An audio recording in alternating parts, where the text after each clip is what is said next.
Christmas is a man's holiday. It's abundantly clear. Santa, a man. Jesus, a baby man. 3 wise men. Every Christmas, inexplicably, I get presents, and yes, I'm a man. A Christmas tree, a piece of wood with some balls on it. Real subtle. I could go on. So how is it possible that a Christmas movie about men and their relationships with one another, one of the best animated holiday films, is written and directed by a woman? How's it possible?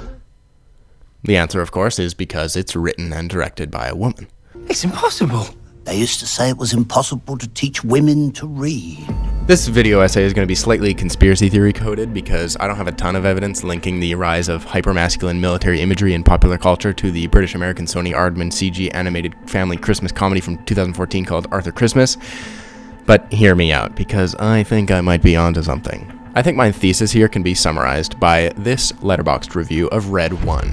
Depicting Santa Claus as a hyper-efficient, jacked CEO who talks in TED Talk aphorisms is yet another signpost on the road to fascism. The way that Red 1 chose to depict everyone's favorite jolly old red-suited gift giver is like no other Christmas movie before. Gone are the days of nice old fat guys. Oh no, this Saint Nick is an alpha.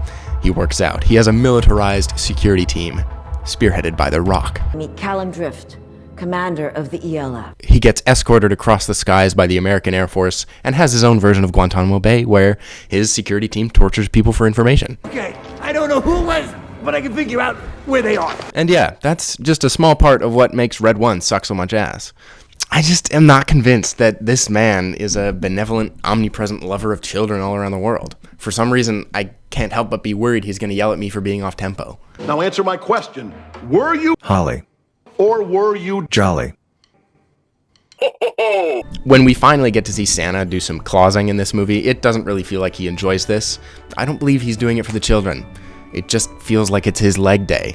I don't want the cookies to be his carbo loading, and I don't need ELF to stand for enforcement, logistics, and fortification. got a carb up? When I watch a movie about Santa, I just want to believe for a little bit that magic is real and that I've been a good boy. As is said in this Guardian article by Alexander Sargent, going to the cinema, however, is supposed to be spectacular. It is loud, booming, thrilling, and visceral. All of that feels a bit intimidating and unnecessary when you're sitting in your gym jams with a nice turkey mayo sandwich and a cup of tea. Jesus Christ, what the fuck are they doing in England? I feel no magic from this man, and I feel no Christmas magic from this movie. Part of it is just The Rock and his misguided view of what he thinks people want. So I sat where Chris sat. I watched Oppenheimer, it was amazing. But I was thinking, holy shit, this thing, Red 1 on this screen, with this technology, it's gonna be game over. But for the most part, I think that Red 1 is just another filmic base pair in a festive double helix driven by 2 backbones, men and capitalism, the usual suspects, engaged in a twisted dance that is taking us along for the ride through the cinema, whether we like it or not. Our Santa will be an alpha, and it will cost $250 million, and there's nothing we can do about it. We gave too much money to the Santa Claus franchise, and Hollywood thought that the parts we liked most were the weirdly militaristic elves. Don't worry, we're the good guys. Let's talk about men for a second. It's no secret that most wars and the majority of violent acts across human history have come about via one man or another or several working together. In part, this is what is so often refreshing about most Santa films. Boys are raised watching countless films in which violence is viewed as noble and masculine, but at least during the holidays, we grow up watching a depiction of a male role model that, in the words of one New England mall Santa, uniquely is really the only cultural icon we have who's male, doesn't carry a gun, and is all about peace, joy, giving, and caring for other people. So I just think it's a little unnerving when Santa movies join in on the hell yeah, violence is cool, because aren't there enough movies that do that?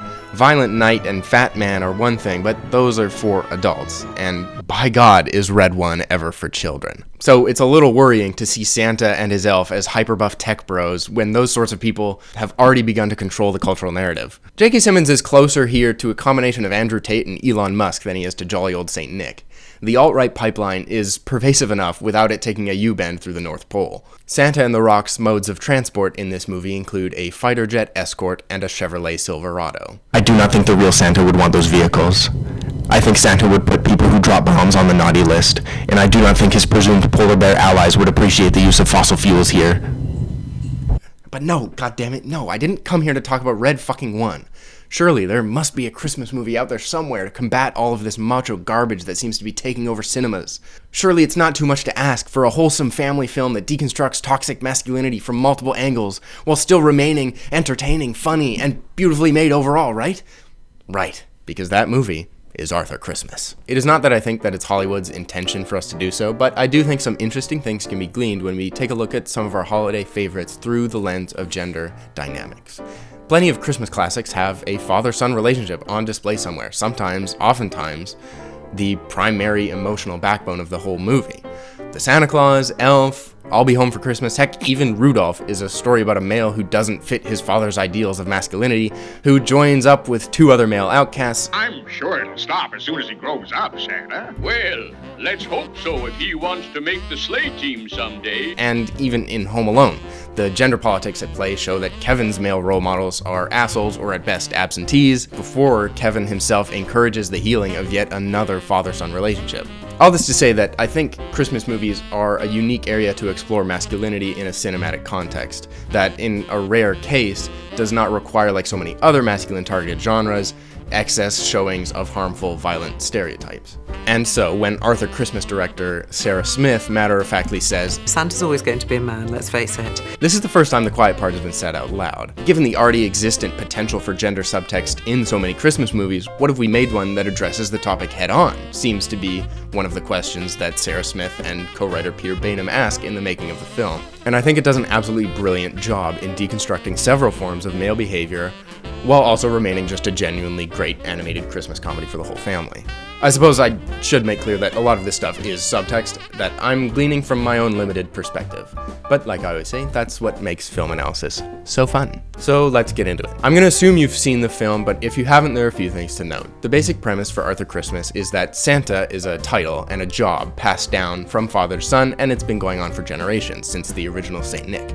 There are four men who comprise the main characters of Arthur Christmas. Grand Santa, who is hilariously incompetent and very much your classic un-PC things were better in my day, old man. We all know one of those, and chances are we all have one that we love regardless. Malcolm is the current Santa, your prototypical Claus who is kind and jolly, but nonetheless growing older and clinging on to the title longer than anyone thought suitable.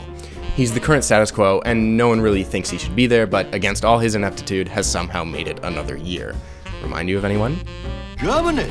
So many countries these days. Steve is the alpha. Malcolm's eldest son, and the unlikely but ever more pervasive combination of insufferable tech bro and physically domineering Chad, who views Christmas as a numbers and efficiency game. My department has delivered the most outstanding Christmas ever. Leading to great success, but you have to wonder if any of that ingenuity comes at the cost of, having a heart. He even comes complete with a loyal bootlicker, and while the real-world comparisons may seem easy, this is a children's movie, so I don't think that Steve would back a South American coup even on a bad day. No hablo español. And that leaves us with the titular Arthur, the bumbling but compassionate and really only decent man in the family. He just tends to defer to his elders, who exhibit more prototypically masculine traits of commanding leadership, physical or mental strength, or simply charisma. Frankly, if you haven't seen the film, I'm sure you can take a gander at where it heads. Arthur, who is the only one who is able to truly understand the meaning of Christmas, is able to grow in confidence and show his other male relatives the beautiful simplicity of the holiday. So those are our four main characters, and what always impresses me about this film is, while you see each of their character motivations as individuals, the movie also takes the time to develop them with relation to one another, in pairs across all four of them. Some are given more weight, like those connected to Arthur, the protagonist, but the filmmakers give enough depth to each character that we can, at the very least, imagine the depth of the dynamics between, say, Malcolm and Grand Santa, or Steve and Malcolm. There's a unique dynamic in each pair, and again, it's elevated by the fact that the context in which they all exist is a patriarchal near royalty that itself comes with immense pressure and implications. It really does evoke similar dynamics to a highbrow royal court drama or a mob movie. Developed characters who all have their own motivations and ways they interact with one another. In The Art and Making of Arthur Christmas, Sarah Smith says that the fact that the climax of the film centers around emotional performances from animated characters is uncommon in animated films and was an extreme challenge to pull off. All this to say, I'm more than a little impressed that Sarah Smith & Co. managed to pull these dynamics off within a movie that is also just an all-around great time.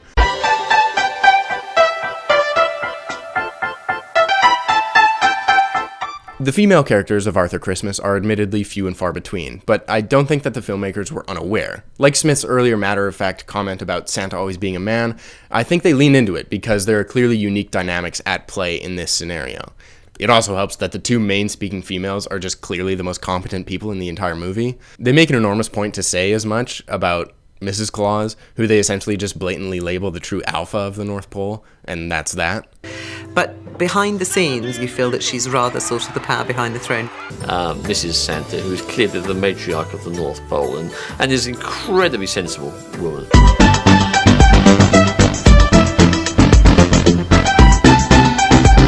It was Tolkien who popularized the now common depiction of elves as noble, graceful, and powerful warriors, but before that, even he wrote of the little twinkly sounds and happy little feet of diminutive goblins once upon a time. Before, long story short, he fought in World War I and later disowned the very idea of elves as such quaint little creatures. Make of that what you will, but I've always found it a little interesting how a non-zero amount of Christmas movies try to fit such happy little feet in combat boots. Red One at the most egregious, the Santa Claus to, like, a weird extent. This is their training day. Sir, yes, sir! And even Arthur Christmas does it, but to a much different effect, usually a comedic one, and when that one elf scans himself instead of the naughty child so that the naughty child still gets presents, it's like the most adorable thing I've ever seen. That being said, like nearly everything else in this movie, I hazard that there are more meanings to be gleaned. One of the more powerful moments of the film shows Grand Santa as an old war hero going down with his ship, and the film does make fairly clear that this old man has, shall we say, some hints of trauma behind his comedic exterior. It's that terrible night all over again! Compared to Steve's cold and calculating military precision, Grand Santa harkens back to a time when Christmas was more noble and emotive. We know that in many cases, soldiers in the throes of warfare show much more affection to one another than men might in the comfort of 21st century society. In my day, a pat on the back and a walnut went a long way. And like Steve, the improvements to society technologically and practically may have come at some cost to our intimacy with one another. And so again, we turn to the emotional climax of Arthur Christmas.